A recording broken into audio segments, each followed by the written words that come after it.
Back to Jombo, Bambam, the queen of salt herself, not to mention, don't forget, if I have this movie before you forget. So it's my job, my duty right here on the red carpet to remind and refresh your memory every time we're talking about a movie that was directed by the legend Owoh and also produced by Nkem.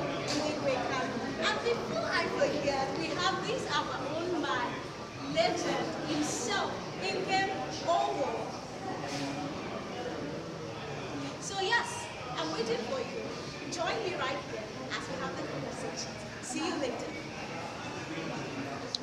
Okay, well, I leave that to you. I can tell you that ODG deserves that, so yeah. I can tell. Of course, all we're here for. So my name is Shirley James. I'm based in England, so I'm here today as part of the family on obviously to watch the movie because I do know the difference that this movie is going to make in terms of the conversations that it's about to share. So speaking about conversations that on different rounds in the multi-star, what kind of conversations do you mean with multi-star? So I'll keep it to culture, I'll keep it to identity, and everything that's got to do with the African narrative. And if you don't mind me telling this a simple story, because it's really all about storytelling. So one of those days I sat on my couch in my house and I was watching a BBC documentary on Lagos, Nigeria. And I'm Nigerian, and I was watching someone talking about Lagos, and I'm like, no, I live in Lagos. I don't know where this is. I don't know what you're talking about. So ODG on different grounds is about our own story, telling our own story, our own way, and using the perception that we want out there. And I mean, I think the emotional part of it is about a young girl whose dream is to make Africa the beauty of the world or the continent. And so I think it's something everybody really needs to key into. Something everyone needs to key into. Alright, going forward, I'd like to ask you a very simple question. What era do you think? What era Nollywood is? Okay, first of all, I have to start with acknowledging what Nollywood have achieved so far. And I think that they have made inroads globally. But yes, there are still a lot of ground to cover. But and I'm looking forward to where Nollywood is standing shoulder to shoulder with the rest, yes. But definitely the strikes are going really long, yes. So how would you rate the collaboration between Nollywood and the rest of the world at this time? Okay, so I can only, because I'm not in the industry in that sense, so I can only speak as a user, yes, an observer. And I think the fact that wherever you are in the world, and if you talk about Nollywood, everybody say, oh, Nigerian movies, Nigerian films.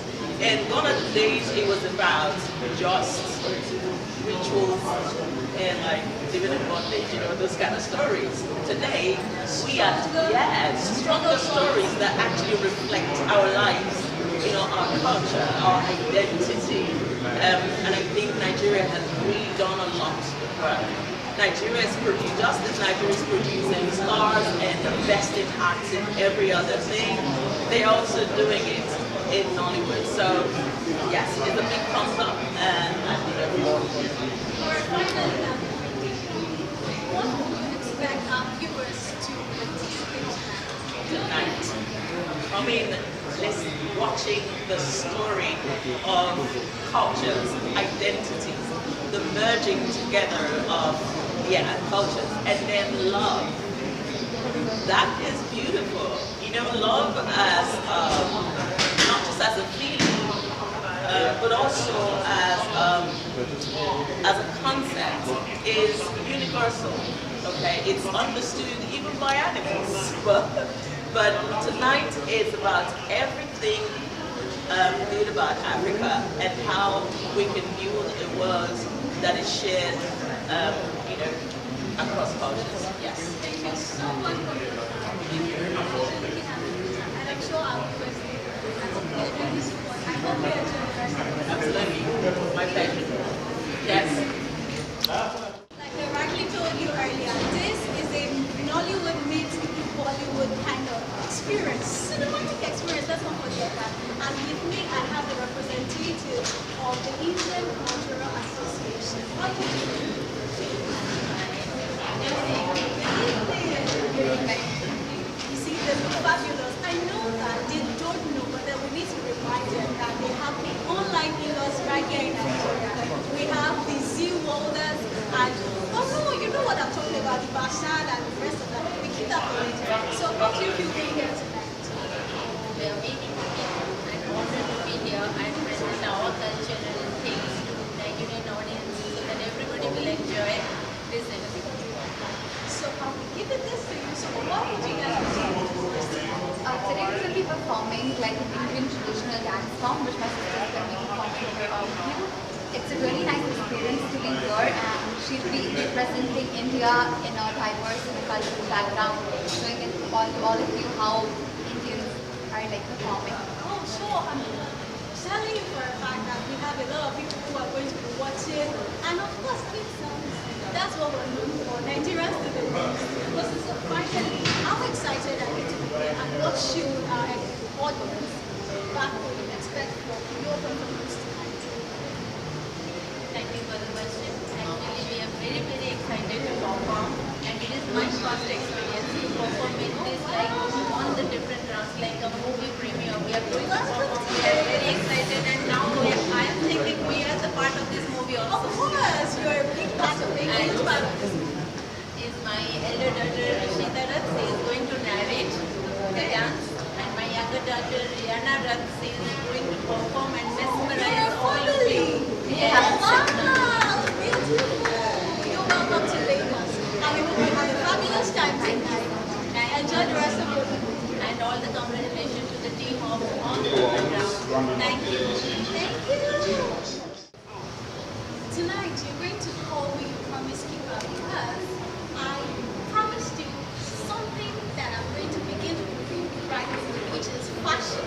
Right? I told you that we're going to bring everything that has to do with fashion, the glitz and the glamour from the red carpet of ODG right here in Lagos Civic Center. Brought to you by yours truly, CBI Productions. I remain your host, Goda and Malaki. How are you doing, Caroline? You really feel Very, very good. this. So much. So, let help us ask, what are you wearing? What are you wearing? I'm wearing the You're wearing youths, and this looks so authentic and beautiful. Do you want to tell me any of the elements of what you're wearing? so Okay. whereby I stand so I also simplify Hello? I'm ready to put my imagination to that. And that's what Nollywood is about. It's about imagination into reality. Everything creativity. That is what we're here for tonight. We're celebrating creativity. We're celebrating creativity. So just before I let you go, what do you think that Nigerians cannot do without as an event? They cannot do without it. They cannot do without fashion. As an event? There's no way that we can invent without fashion. Definitely representing those people that we can't do. Honestly. So lastly, before you go, how do you feel about the evening and what do you think our audience should come tonight? Okay, so I feel and I believe that the audience should have affection. Enjoy your night. I hope you have a fabulous evening. Thank you so much. I assure you. Alright, we'll take a short break and we'll be back straight.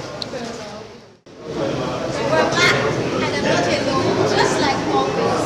I'm here with Mr. Frank Arabia, the chairman, co-chairman of HB and Q. From the stable with which we have on Glad to have you. How do you feel today? Very excited.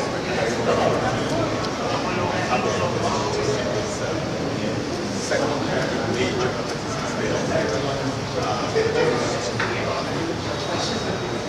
Nicole, David Kalu, and I'm really excited and looking forward to this screen. So, right now, this kind of movie, is a fusion of two different continents, fusion of two different cultures. What do you think Nigerians should expect from conversations from smart movies? Well, something very different, I hope. It's a different kind of storytelling. Given my background,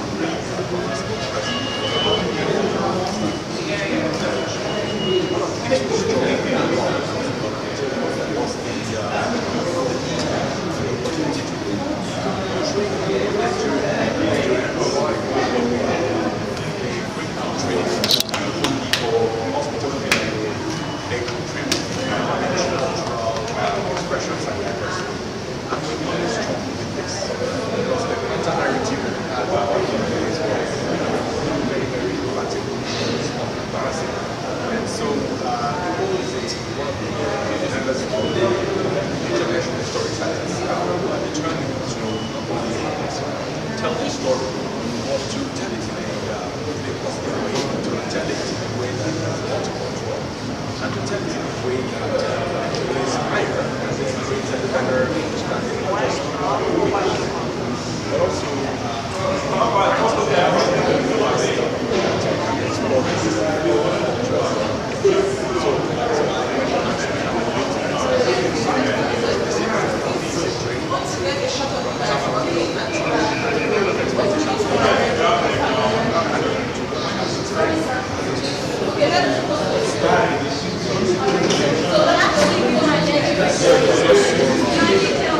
One word to describe yourself.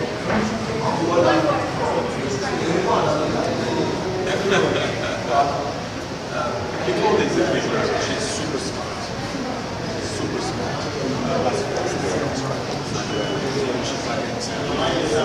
And so when I speak later,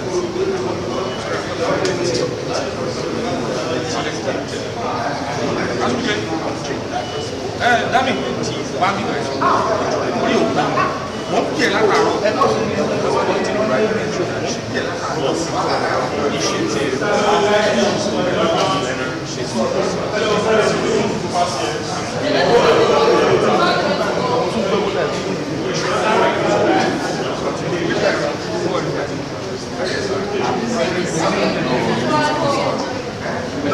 Thank you so much.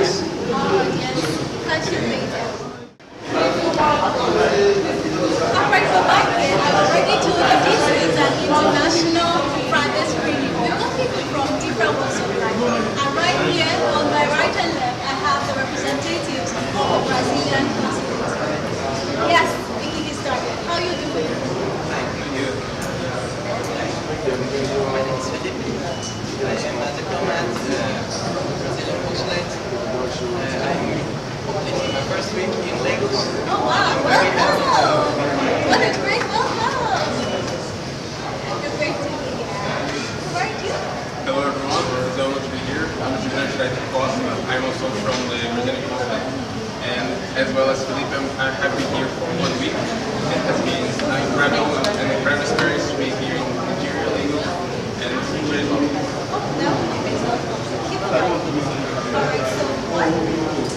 You're new to Lagos. So what exactly about Lagos has shocked you? Like, it's pretty interesting because Nigeria and Brazil has a very close relationship, especially with music and with how people interact with each other. But what was actually a surprise for me, in fact, was how spicy you guys eat. So it was actually pretty incredible. You're welcome to Lagos. You're welcome to Nigeria. Alright, so last thing for you, sister, what kind of expectation do you have? You're just less than a week in Lagos. You're here to experience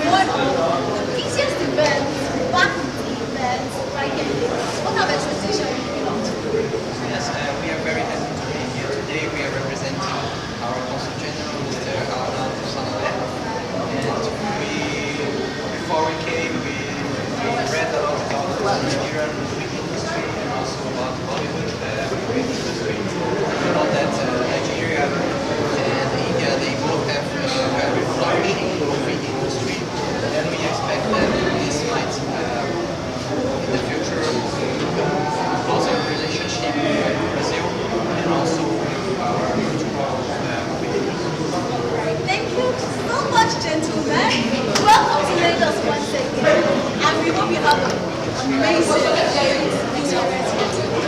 Thank you so much. I already told you, but in case you missed out on that information, this event, the private screening on different grounds, is hosted by His Royal Majesty, the Onyame Atache III, the Imperial Majesty, the Owoh of Warri, and I have right here standing with me one of the representatives of the Uche. Good evening, sir, and you're welcome.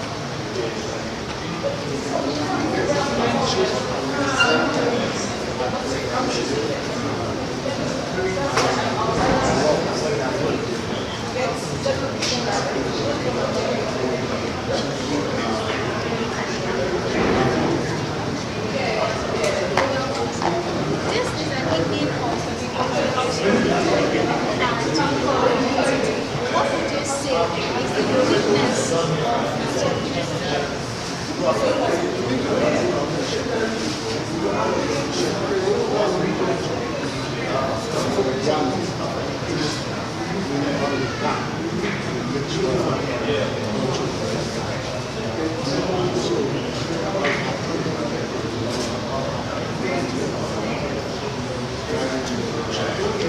driving the cultures following the different occurrences in Nigeria?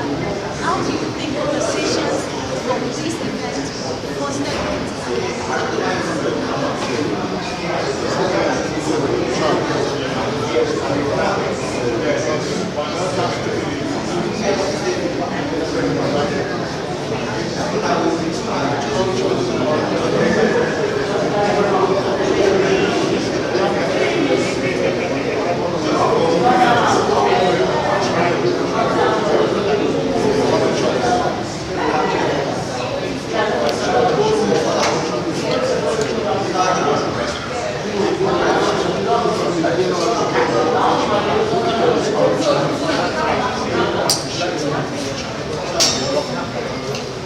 It's all about cultural appreciation and what.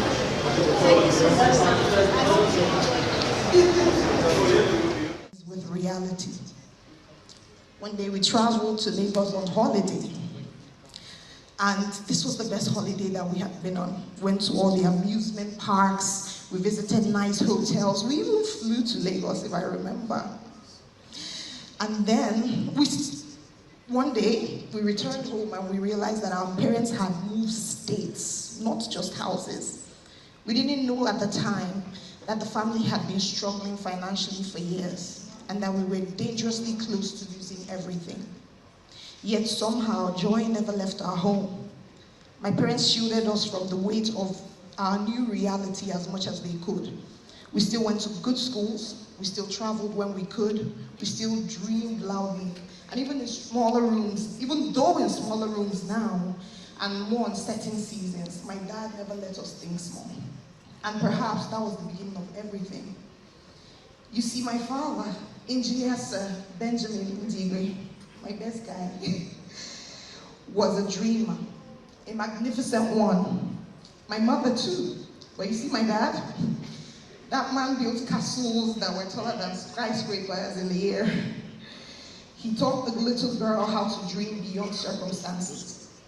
We would stay up late in the night together, him sketching architectural designs for projects he had hoped to build, or maybe little ones he just got. And I would sit right across him writing my stories on a notebook.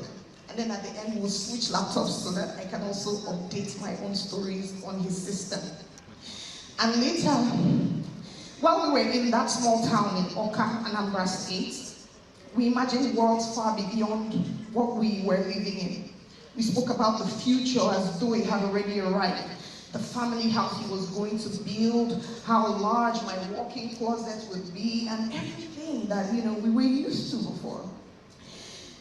There was always one certainty in my father's mind. Things will always get better, he would say. Bobo, don't worry, things will always get better. And because he believed it, I believed so fiercely too. I believed in it. By the age of 15, I had already begun writing seriously.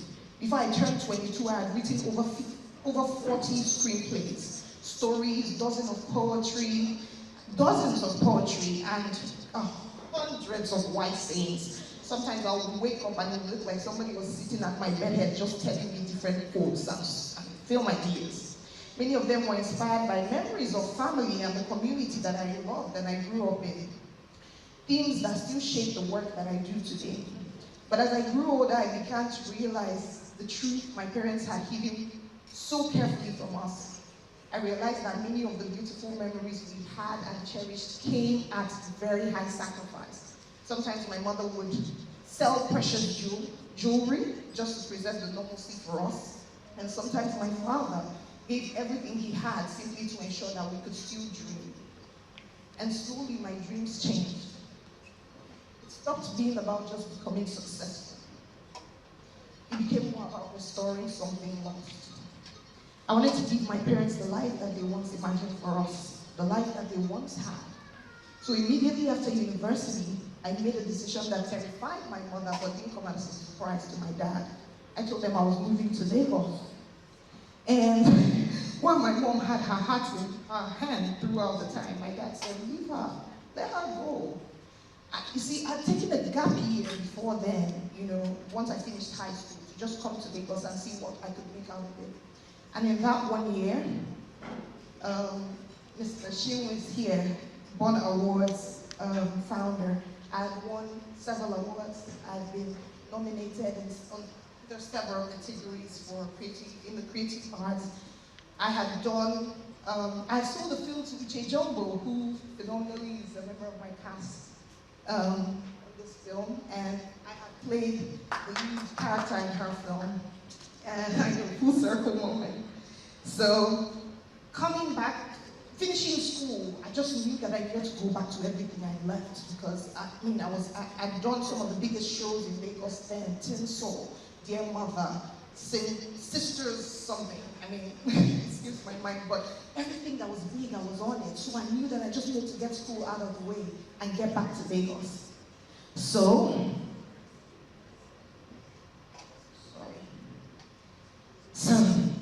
what followed when I got to Lagos, what followed were years of grace that I cannot fully explain. Rooms I was led into rooms that I had no business being in.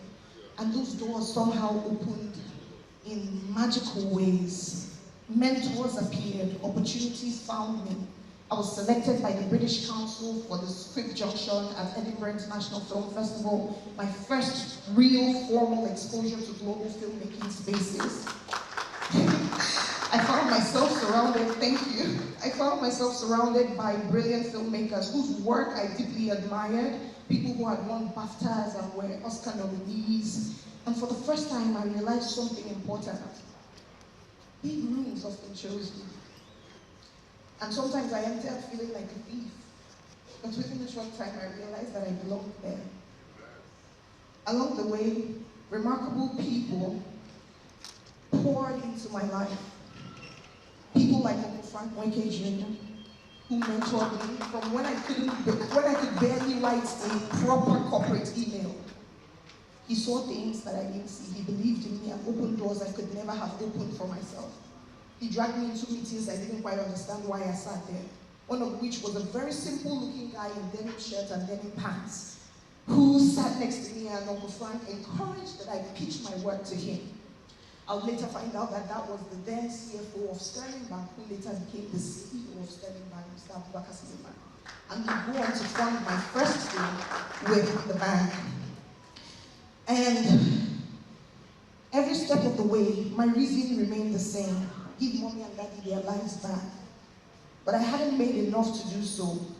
While I was able to send money back home after my first short film, I remember the profound advice from Uncle Frank that rewired my mindset and saved me from the very same thing that affected my father. You must grow money to keep money. You cannot become financially free if you do not let your money grow. So then things changed. I started to build. Then came my first feature film, against all odds, a project that started with a chance meeting with someone at the business class lounge when I was on my way to represent Uncle Frank at a secondary school engagement as the keynote speaker.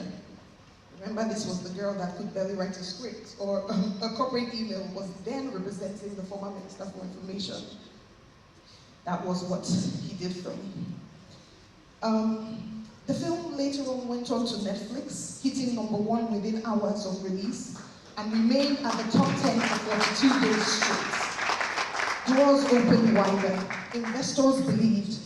I mean, I tripled the investment of my first investors, 150% back. So, like the next time they said, let's do everything, let's put it all back. And we went on to plan the next. But in the midst of that big win, life hit me with the hardest blow. I lost my father, and I never saw it coming. Just as we began to build that house that we wanted to live in, the house we always dreamed of. Sorry. Literally. The lashes and all.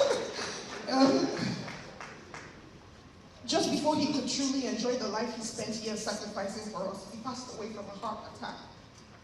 It broke me in ways I cannot fully describe because I haven't even healed completely from it.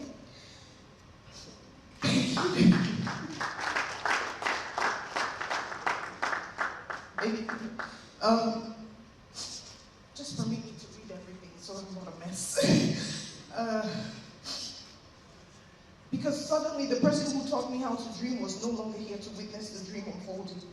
For a while I lost direction, nothing felt meaningful anymore. But again, God sent people who refused to let me sink.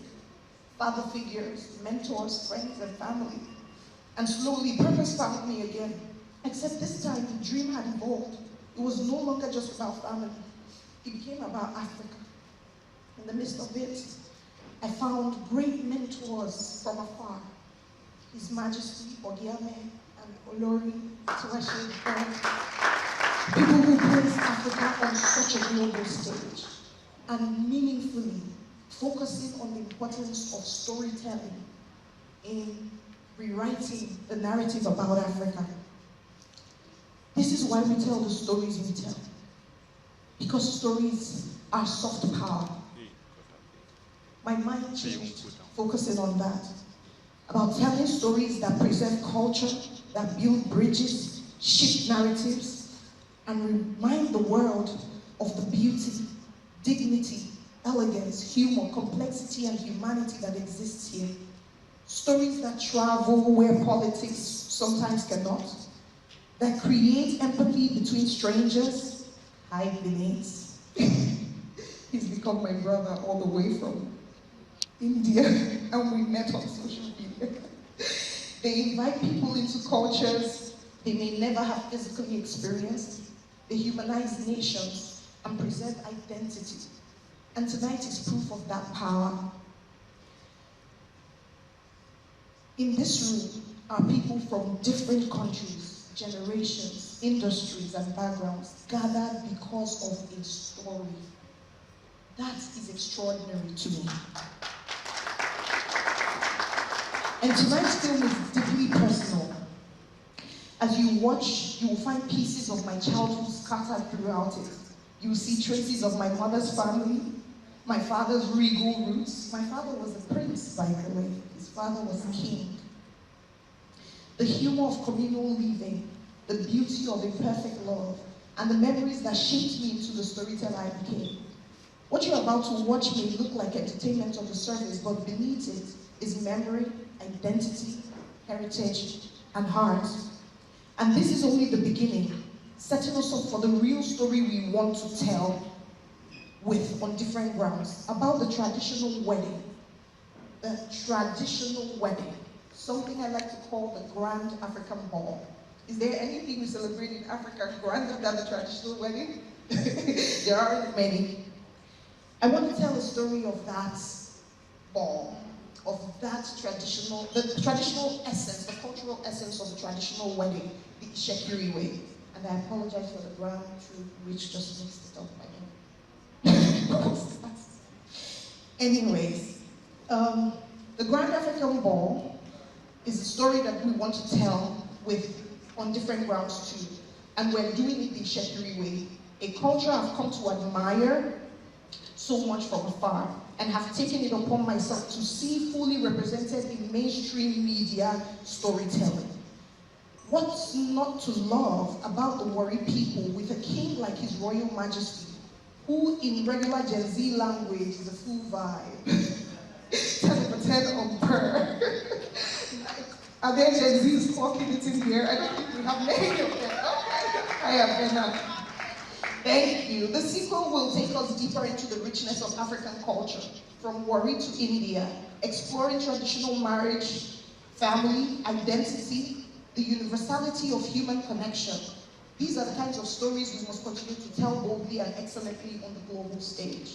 Because Africa deserves to be seen fully, not merely through the lens of struggle, but through the lens of beauty, brilliance, sophistication, resilience, joy, and possibility. Mario, Mr. Lebanon, and Emperor Chris Baywood Ibe. Diplomatic missions presence, our partners from across nations. Thank you for believing in the power of African storytelling. To my phenomenal cast and crew, please stand.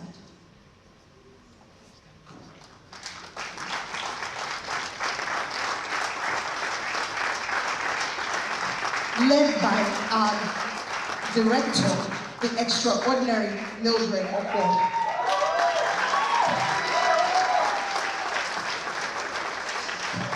I love you, Auntie Mildred.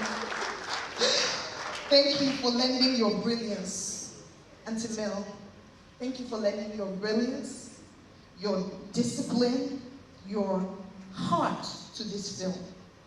To the veterans in the room, I grew up watching you all. Uncle Nkem, Auntie Ebele, Auntie Jennifer, Uncle Bob. You guys are my heroes. And to have you on my project is beyond an honor. Thank you to the new generation of filmmakers who are making wave in industry as well and shaping the future of our industry. It's an honor to have you alongside me working on this project. Thank you so much. I appreciate you. To our international cast, the Needs, Nimesh, for flying all the way from India and spending weeks in Nigeria, eating our food and getting bad tummies and everything. Thank you so much for managing our peppers. Thank you for being on this with me. Thank you. You may have your seats now. Thank you. And finally, most especially, my beloved husband,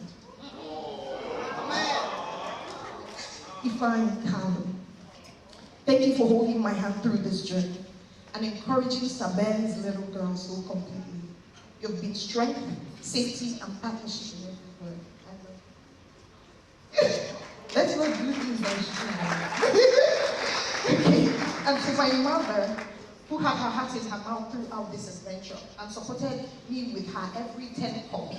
My siblings, the Swag, Jika, Kobe, thank you for spelling all the 5-letter words that helped me write those stories when I couldn't spell. My extended family, aunties and uncles here who came in from different states, thank you for giving me all the memories that became stories. And finally, to the one who has remained the most constant author of this journey, Jesus Christ, my Abba, the true chairman of my board. Thank you. Every impossible dawn, for every miracle, every moment of grace has carried your fingerprints.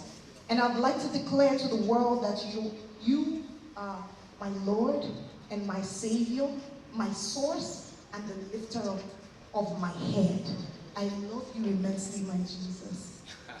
Tonight is dedicated to the memory of Engineer Sir Benjamin Ntigwe, my father, my first mentor, the first love of my life, a dreamer, a builder, the first man who taught me to believe that impossible things can be real. Ladies and gentlemen, welcome to the exclusive private screening of HB&Q Impression's second feature film, On Different Grounds, an evening of cinema, culture, and global dialogue themed around the soft power of story and the role of film in advancing cultural connections and international diplomacy. Thank you for being here. Please sit back, relax, and enjoy the evening.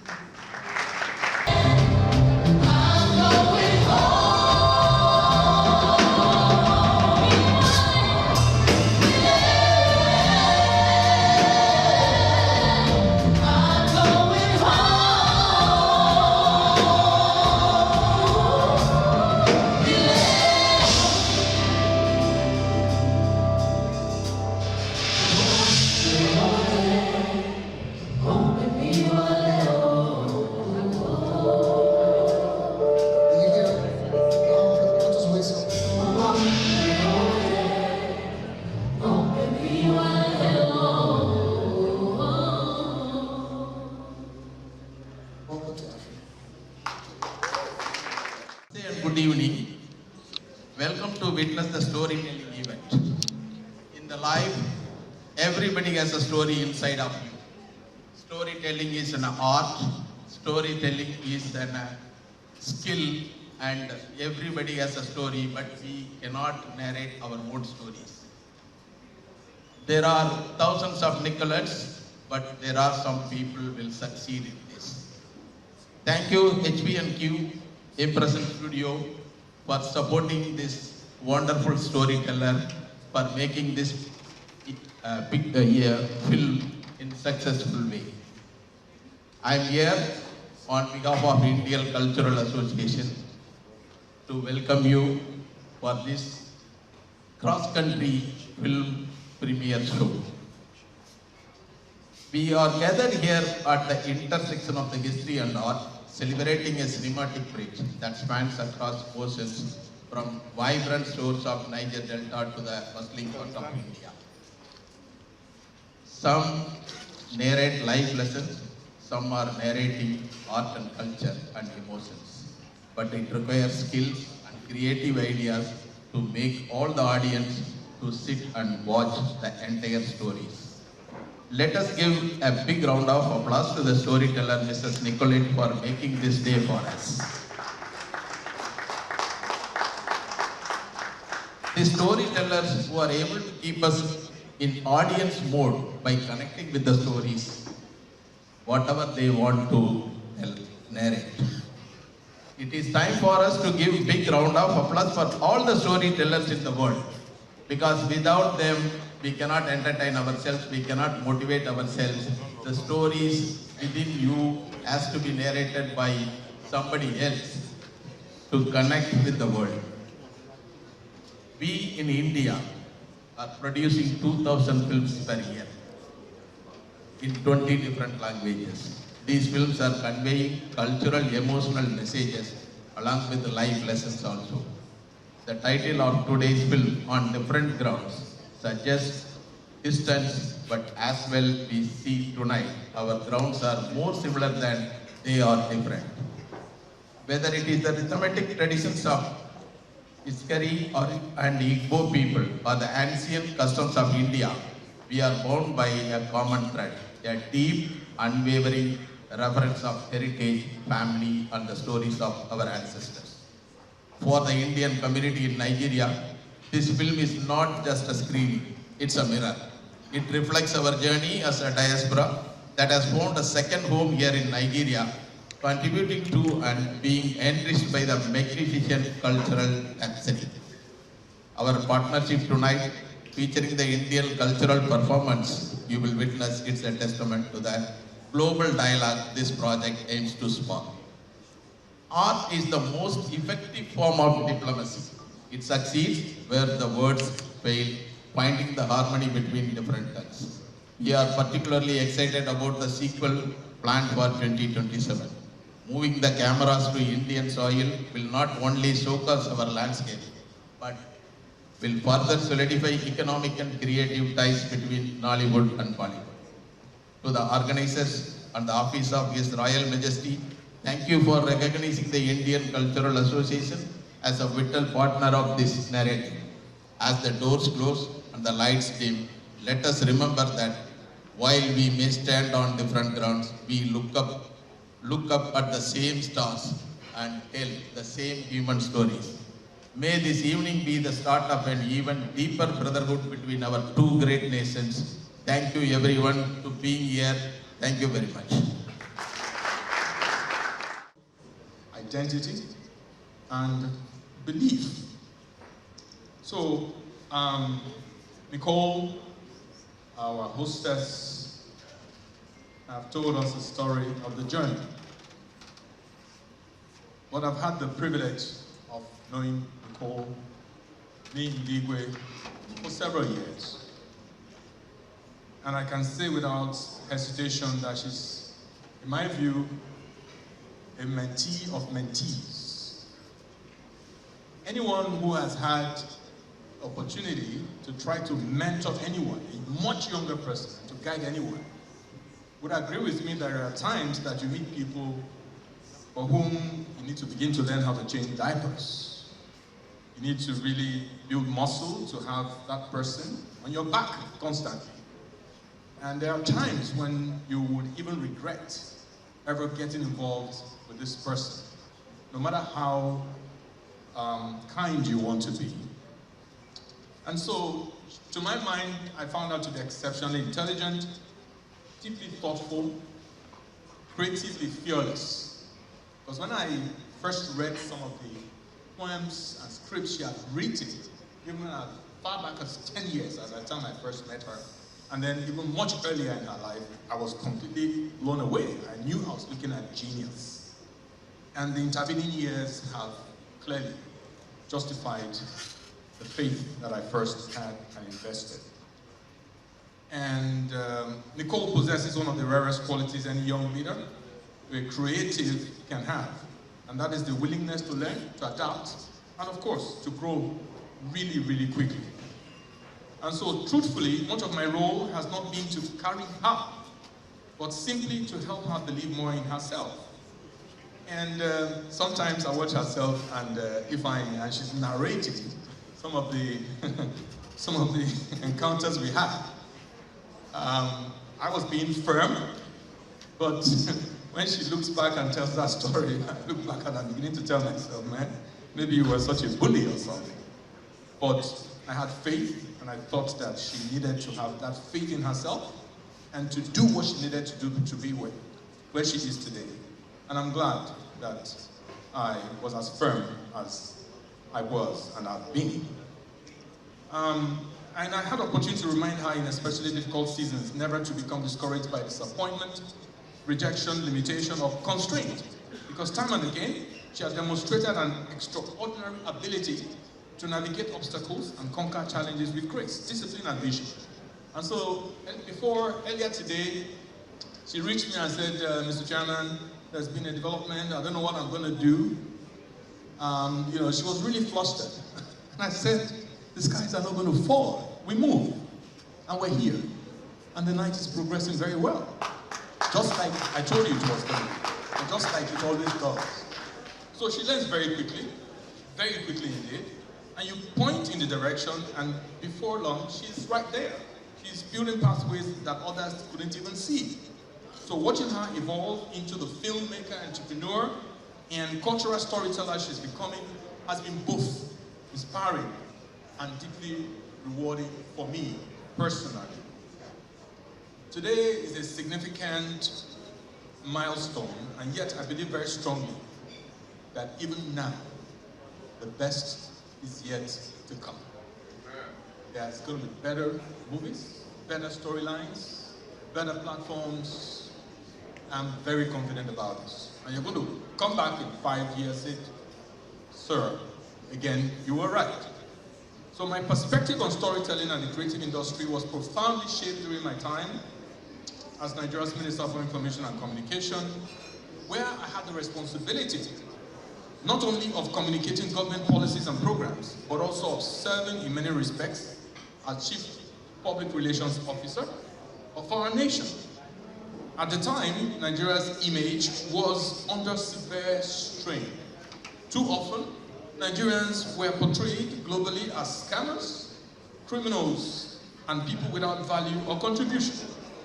Our country itself was frequently described through deeply unfair and demeaning narratives, including the now infamous and misguided characterization of parts of our continent by a foreign leader. That experience taught me something fundamental. If a nation does not tell its own story, other people will tell their story for them. And more often than not, Your Majesty, it's not often a pleasant story. They would often tell the story from their own perspectives. And they have no business whatsoever in trying to promote your story. Because to promote your story, to promote your culture and your identity, is in some ways to undermine their own competitive advantage, or what they regard as their own competitive advantage. And so they will promote those stories through the lens of ignorance, prejudice, and very narrow self-interest. What should lead the narrative? Any narrative. Is it policy or is it culture? or is there a place for collaboration between policy and culture? The movie is cultural. Things we need done in our country might need policy to change them. But which one will win and which one should win, or how do we find the balance between the two? Over to you, sir. So is this one question or is this all of the questions? Answer as you will. Thank you. I believe that one of the enduring features of Africa, and if we want to narrow it down to Nigeria, for instance, is the place of our culture in our lives. And I'll use myself. My father passed in 2012. And the way I was raised, I can only remember a few times when I actually shook my father's hand. Because growing up, I was encouraged to revere him. So, irrespective of my age or my status, literally prostrate before my, and he would touch my back. Right? Now, I would address my father as sir, and my mother as ma. Now, I have sons who are now growing up, who think it's okay to, like, you know, pump my hand and want to embrace me with the side of their shoulder. And it's a struggle for me, to be honest, against everything that I've been taught as an adult. And so I'm struggling because I'm asking myself, does allowing this or indulging them, does it compromise the respect that is so embedded in our culture?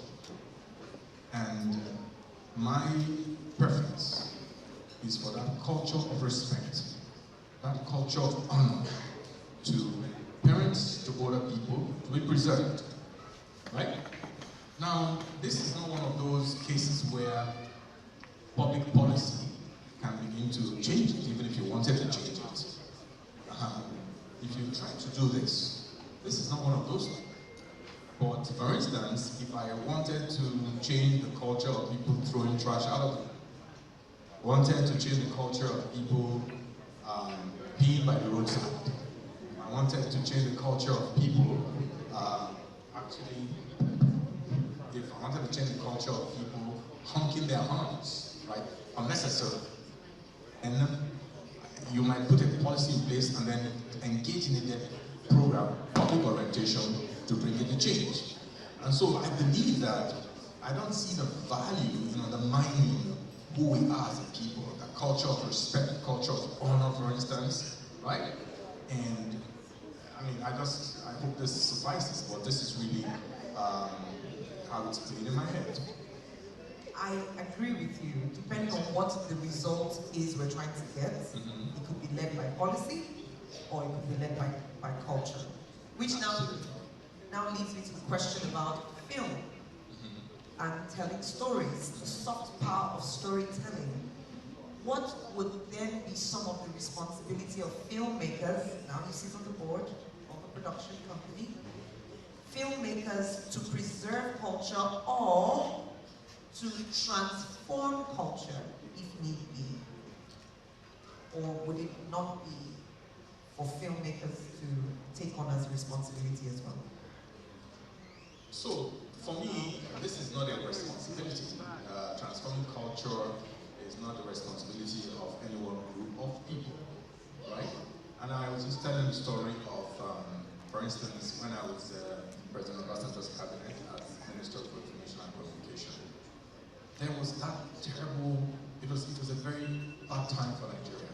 Nigeria's image was like, everywhere you turn, these are scammers, you couldn't trust these people, these are latecomers, all sorts of things. And then if you're a spokesperson or chief public relations officer, it worries you, right? Because I realized that you're talking about just a minuscule percentage of the overall population, Nigerians are extremely hardworking, very well behaved, visionary, highly driven, dynamic people.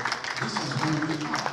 But we also recognize that in every other society, everywhere else in the world, I'm not scammed by Americans before, right? I've been scammed by Americans before. We've been scammed by South Africans, white South Africans, right? But does that tell the story of Americans? The answer is no. Does that tell the story of South Africans? The answer is no. And so we had to push back very strongly about this stereotyping of Nigerians. Now, but we then recognized that in order for us to change this Nigeria's image, the government came up with a program called the Heart of Africa Project, right? Telling Nigeria's story about what we represent for Africa, what we represent globally, historically, and otherwise. But we also understood that the stories going out there were not stories exactly created by foreigners. Some of these stories come out from our own local media. And where does the media get this story? The media gets the story from things that are happening. So what did we decide to do? We said, okay, we need to come back home with an orientation program where we begin to really encourage parents, encourage citizens to behave in a particular way. And one of the things that we did was to host what we call a National Mothers Summit. And why did we decide to do this? We decided to do it because we recognize the important role that mothers play in the lives of children. We recognize that most children from infancy spend the most time with their mothers. And so mothers have the greatest opportunity to shape the behavior and thinking of children. And we had this National Mothers Summit. Regrettably, it did not continue. And we ended up registering something called Mothers United and Mobilized. The idea was to take this thing forward. And there's been successor programs to the Heart of Africa project, right? And I believe that national orientation is a continuous process. It's not one time. And so if you come back to the media, the kind of, or let me even backtrack a bit. I remember when some foreign ambassadors, would approach me overseas, or they are visiting and then we meet for one thing or the other. I remember a gentleman walking up to me saying, "Sir, I watch these Nollywood movies, and while I'm in Nigeria, I'd like you to take me to where I can learn to change to the goat, and where I can learn to change to a snake." Because the kind of films, the storylines that were being portrayed in Nollywood movies, this was what they were seeing. But to our local people, you see the impression it was creating. But for them, for our producers and actors, it was about the thing where they sell, without realizing the damage that was being done to our national image, right? And so, this story for us at HBQ Impressions is so important. And then, I mean, there's been several stories and movies that have been released that portray Nigeria in great light. But to see younger members of the industry who are following this path consistently is extremely brilliant. We're proud of it, and we hope that many more people can see that you can, in the course of making money, actually tell good stories, true stories, real stories that portray your identity as a citizen of Nigeria or the cultural identity of your nation as a country. Thank you very much. Please, a round of applause. My takeaway is, if we're to ask, should we make movies that sell, or should we make movies that put us in good light? It will be both in one. Yes, and it can be achieved. So, as we close this session, before we go into the movie right away, is there a charge for everyone seated here tonight about not just the movie, but what happens after the movie? Yes, we must. We have responsibility for the way our country is perceived. We are the ones that shape the story, and we shape the story through our actions, through the way we raise our children, through the way we socialize them, through the way we engage with one another, the kinds of things we say, the kinds of things we write. And so it's not just the role of government alone, it's the role of every citizen of this country every profession, you know. But the entertainment sector happened to have these platforms, and they have the creative genius to actually do the kinds of things we're about to see tonight. But it is everybody's responsibility, and so let's be mindful of this. What business associations, our business dealings, and just the way that we guide our children is very, very important. Thank you so much, everyone. Please appreciate Dr. Frank Jr. leading this conversation. My name is Joyce Daniels. It's been an honor to see you. Thank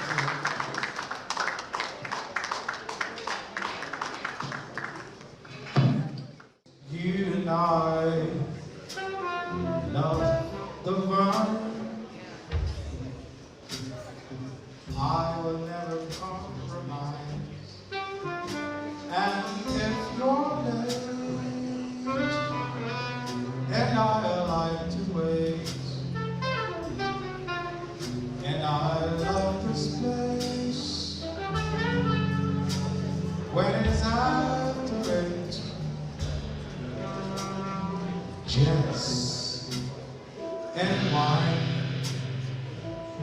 just you and I love the vine. I will never compromise, and if you're late, you're late. I like to wait, and I love this place when it's after 8. When I look into your eyes, all I see is paradise. Must be a dream I'm mesmerized. To the sky I take to fly. When I look into your eyes, all I see is paradise. Must be a dream I'm mesmerized. To the sky take to fly. What a jets and wine. Just you and I love the vine. I will never compromise. Distinguished ladies and gentlemen, all protocol observed. I guess we've just spent time together in the world on different grounds. A few weeks ago, a friend told me that we need these kinds of stories to come back in style so we can reduce the wars and the divorce we have in the world today. I don't know how he came about the theory that films that preach love invariably spread love. I guess that is the soft power of storytelling. Storytelling does not demand, it invites.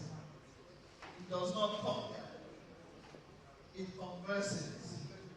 Tonight we have seen how a narrative woven across cultures and borders can move hearts. That is the power we celebrate tonight.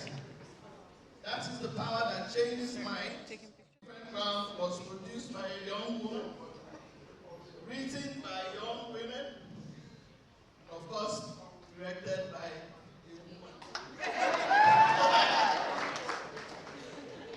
Extra care was taken to explore the narratives portrayed in the film, to reflect a few of the many issues people go through in the world today. His Royal Majesty's presence was not just ceremonial, it's a blessing and a charge. It doesn't happen on passion alone. It happens because brave investors and generous sponsors believed in something before it proved itself. So tonight, I thank each investor, each sponsor, for placing confidence in a story that had no guarantee, only promise. You are the unseen pillars of the art. Thank you for betting on women.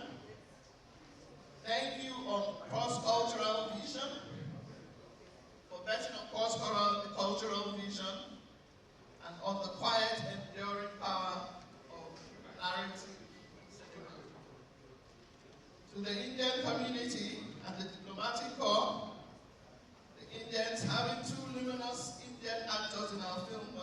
creative gift. Having you here to witness the collaboration is also a mighty honor. They say that when artists walk across borders, diplomats have less work. Louder. Right? That's true. To our distinguished guests, you are the shapers of the industry. Thank you for taking our time to be here. I want to acknowledge the beautiful and visionary women who sat on taking B6 tonight. Thank you very much. I hope I made you proud. To my magnificent cast, you know I love you all.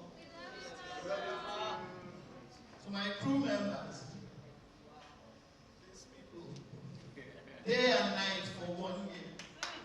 I will call them at 2 in the morning to pick up the call. I'm so proud of you, Daniel, Solomon, Amanda, every crew and cast. I am proud of you guys. This was a hard film to make in Nigeria's climate. Because we did it. This film is all yours. We breathe life into it, all of us. Thank you all. Thank you very much. And as we leave tonight, let us remember that the soft power of story does not end when the screen goes down. It works out with us. It shapes the next decision we make, the next hand that we extend. This is it. Storytelling. We make the world. Thank you for having me. Please, ladies and gentlemen, give them one more resounding applause. Cast crew. And it has been a story you should go and tell. Yes, please take a bow. Please take a bow. Please take a bow. It's a story you should go and tell everybody you know. June 12th is the day. Please go and see the movie. The bow they take, the applause they receive from you one more time. Celebrate our cast, our crew, the men, the women who have done us proud in this movie. Yes. June 12th, don't forget, on different grounds. Go see it. Go see it. And if you want to partner with the